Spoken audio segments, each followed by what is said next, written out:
হাদিস পড়লে আপনি জ্ঞানী হয়ে যান। এটা কোরআন হাদিস পড়তে হয়, এটা ডাইজেস্ট করতে হয়, এটার উপর আমল করতে হয়।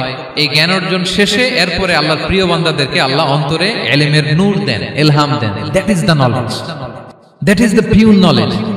আপনি হাফেজে কোরআন হয়ে ভাবেন না আপনি সব জানেন, আপনি বুখারী মুখস্থ করে ভাবেন না সব জানেন। এই সব জ্ঞান অর্জন করার পরে ইলমের নূর হাসিল হয়, সেটা আল্লাহ সবারে দেয় না।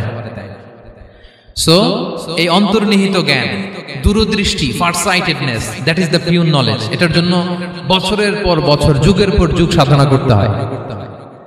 সেটার জন্য এই জ্ঞান অর্জনের জন্য তিনটা জিনিস করতে হয় ইলমের নূর অর্জনের জন্য। কয়টা?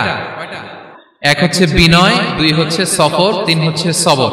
জ্ঞান যদি আমি নিতে চাই আমাকে ছোট হইতে হবে। ধরেন একটা গ্লাস থেকে একটা খালি গ্লাসে পানি ঢালবো, তো যেটাতে নেওয়া হবে এটা উপরে থাকলে হবে? যে গ্লাসটার মধ্যে পানি আছে এটা উপরে থাকবে, ওইটা ব্ল্যাঙ্ক গ্লাসের মধ্যে পড়বে।